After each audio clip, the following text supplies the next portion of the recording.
We all had a high school crush, right? Mr. Varsity,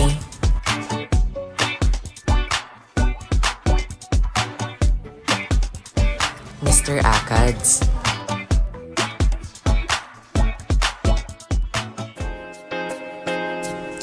but me, I found my high school sugar pie honey bunch. The icing to my cupcake, Mr. Perfect.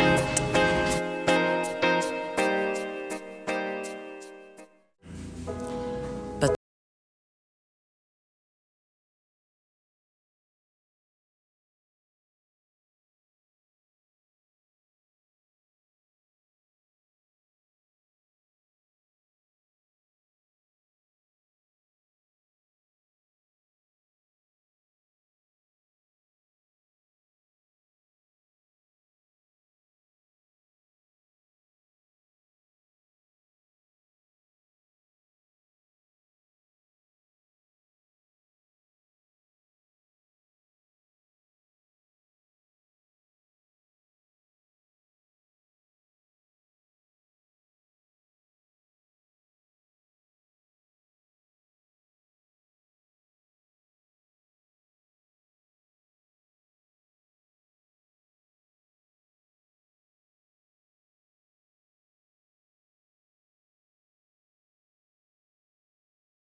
Good morning, class. I am your reading and writing teacher, and my name is Ma'am Maria Cathy Toboto. And now let me ask you a question. Have you ever had an argument with someone and you weren't able to respond? Well, class, don't worry, because at this hour we will be discussing evaluative statements. But before we begin with our lesson, make sure you are seated comfortably, take down notes, and enjoy our discussion. At the end of our lesson, you are expected to 1. Formulate assertions about the content and properties of a text read, and formulate meaningful counterclaims in response to claims made in a text read. Now imagine watching a movie with your friend, and they ask you, did you like it? If you answer with, the movie was 2 hours long, you are just stating a fact. But if you say something like, the movie was exciting because the action scenes were amazing, then you are stating your opinion and explaining why. That itself is an example of an evaluative statement. But what is an evaluative statement? So an evaluative statement is a way of presenting your final judgment on an idea supported by research or valid reasons. It is a way of giving a better explanation to show the strengths and weaknesses of something through writing. It presents a value judgment based on a set of criteria. It is also an objective and tactful way of reacting to a text. So an evaluative statement is how we express our judgment about an idea or issue, whether it be positive or negative, right or wrong, moral or immoral. But instead of just stating our opinion, we support it with valid reasons or research. For example, during a meeting at work, Sarah's manager, John, raises his voice in frustration when discussing a missed deadline. Sarah feels overwhelmed and intimidated by his tone, which makes her withdraw and struggle to concentrate on the conversation. A good evaluative statement for this would be, when you raise your voice, I start to shut down because I feel scared. Therefore, I would like for you to use a softer tone of voice to tell me what you want. Okay, so let's break down the evaluative statement to see how it's constructed. Sarah says, when you raise your voice, I start to shut down because I feel scared. This part describes the situation and its effect on her. Instead of just saying, you're being mean, or stop yelling at me, She explains how John's actions make her feel and why. Notice how she uses I statements instead of blaming him directly. This makes it more constructive and less confrontational. Then she says, therefore, I would like for you to use a softer tone of voice to tell me what you want. This part offers a solution by stating what she wants to change. Instead of just criticizing, she suggests a way to improve the situation. So this is an evaluative statement because it expresses judgment on John's behavior but supports it with reasoning. Now class, how do we form our own evaluative statement? First is begin with positives. So start by acknowledging something good about the idea, situation, or person.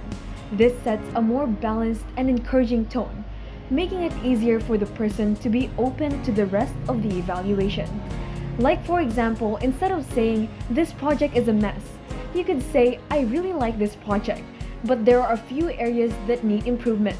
By doing this, you will set a constructive and respectful tone. Next is keep your feedback concise. When you say concise, this means short, clear, and straight to the point. So avoid lengthy explanations or over-the-top details to avoid any confusion. Third is when pointing out negatives, focus on the situation, not the person. Mention why it is a negative. Focusing on the situation rather than the person helps avoid making the feedback feel personal or like an attack. So instead of blaming someone, describe what happened and why it is an issue. Finally, provide a solution or suggested improvement to the negatives as well as a justification about why the solution or suggestion will work. Don't just point out what's wrong. Offer a way to fix it and also explain why your suggestion would help.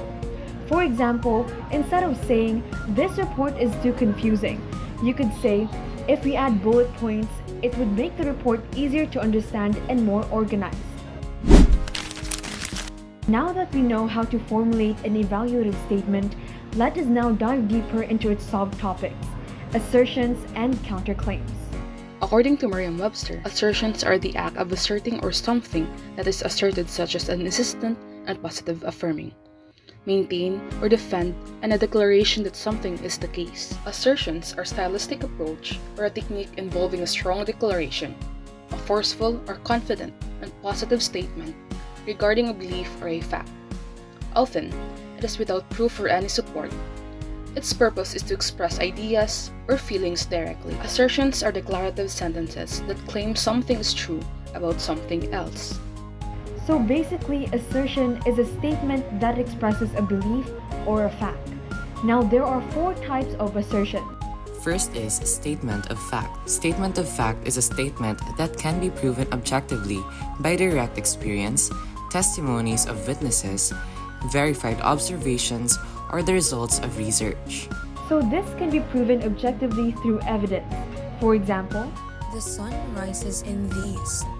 this is a statement of fact because everyone can see it happen, and it has been proven by many observations. Now let us proceed to the next type of assertion.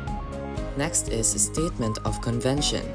It is a way in which something is done similar to traditions and norms. So this type of assertion is about how things are usually done, like traditions or common practices people follow. For example, in the Philippines, people say po and opo to show respect to elders. This is a statement of convention because it describes a common cultural practice or tradition. It is not a universal truth or a personal opinion, but rather a widely accepted way of showing politeness in Filipino society. The next type is statement of opinion. It is based on facts but are difficult to objectively verify. A statement of opinion is a statement that is based on facts, but depends on someone's personal beliefs, feelings, or experiences. Because of this, it is difficult to prove as completely true or false for everyone.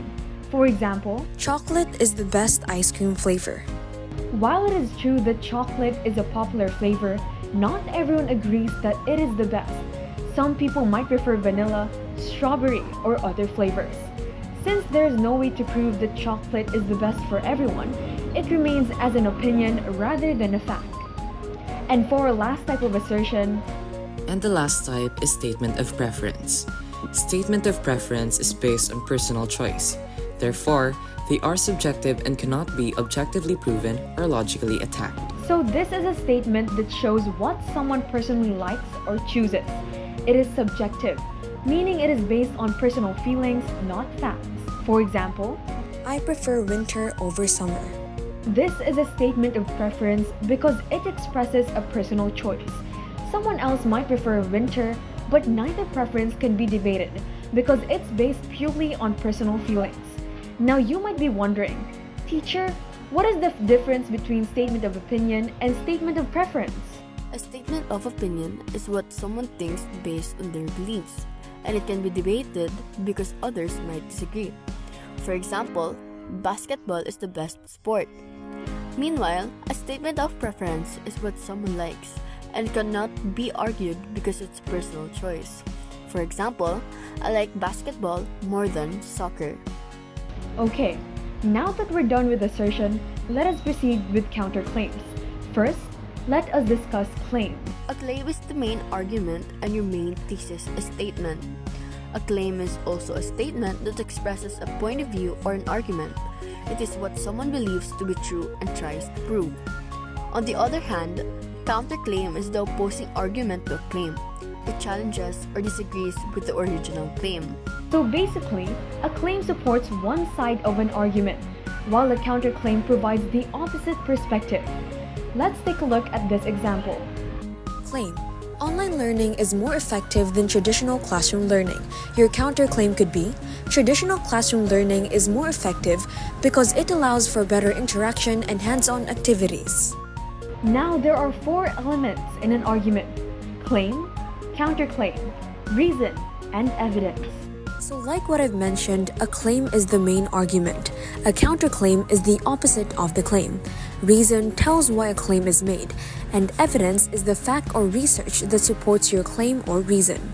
For example, many people believe that online learning is more effective than traditional classroom learning because it offers flexibility and allows students to learn at their own pace. However, others argue that traditional classroom learning is better because it provides face-to-face interaction with teachers and classmates, which helps improve understanding and communication skills. Studies have shown that students in traditional classrooms tend to perform better in discussions and group activities compared to those in online settings. So our claim would be, online learning is more effective than traditional classroom learning. Our counterclaim is that traditional classroom learning is better because it provides face-to-face interaction with teachers and classmates. Meanwhile, our reason is that face-to-face interaction helps improve understanding and communication skills. And our evidence is that studies have shown that students in traditional classrooms tend to perform better in discussions and group activities compared to those in online settings.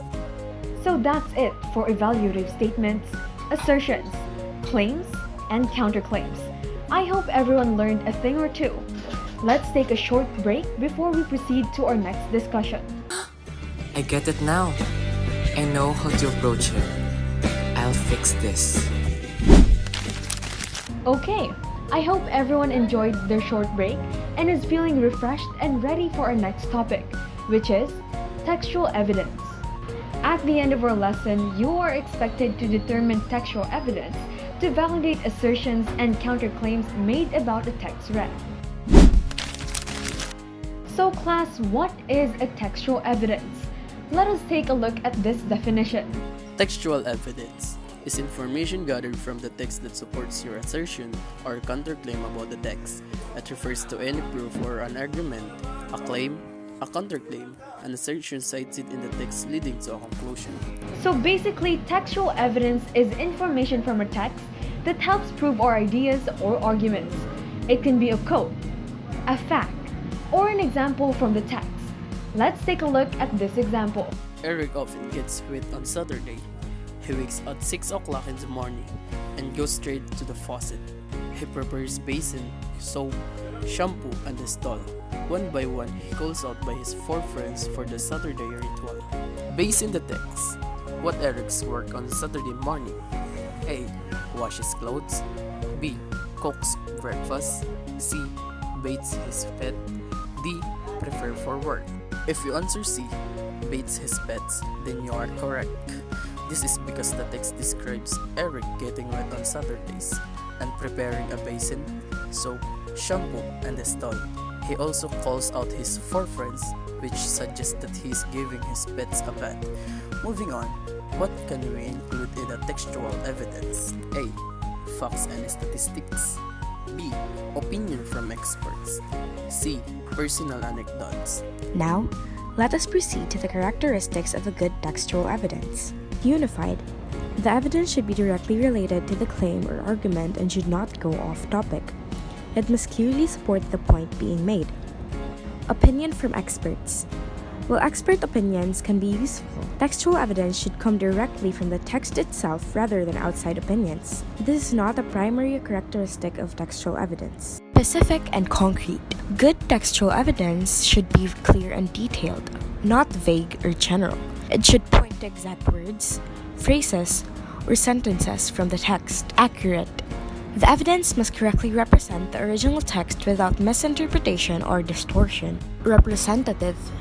The evidence should fairly reflect the overall message of the text, not just a small, misleading part of it. It should be relevant and reliable in supporting the argument. There are 4 important ways in generating textual evidence. First is quotation. Quotation is getting information from the text word for word. Quotation. This means taking information directly from the text, word for word, and using it as evidence to support your ideas. When quoting, you must put the exact words in quotation marks to show that you copied them exactly from the source. Next is paraphrasing. Paraphrasing is rephrasing the information in your own words. Paraphrasing in textual evidence means restating information in your own words while keeping the original meaning. It shows understanding and avoids copying directly. Always keep the main idea the same and credit the source. Then, we have summarizing. Summarizing is shortening the text by stating the main idea of the text only. Summarizing means condensing the main ideas of a text into a shorter version using your own words. It focuses on key points while leaving out extra details, helping to show a clear understanding of the text. And lastly, referencing. Referencing is crediting sources for information used and is done through in-text citation and a corresponding reference list. Referencing means giving credit to the original source of information you use in your work. It helps avoid plagiarism and makes your work more reliable. References can be in different formats, like APA or MLA, and usually include the author's name, title, and publication details. Ma'am, good evening po. Oh, come on in. We just came here to say thank you po because of your discussion po. We're back together. Thank you po, ma'am. So that's it for today's discussion. I hope everyone learned a thing or two, because here at Reading and Writing, we don't just read or write. We learn, comprehend, and apply. Just like Sophie and Kian, how did this discussion help you? Feel free to share your thoughts. Once again, this is Ma'am Maria Cathy Tuboto. Thank you for joining me, and I'll see you in the next discussion.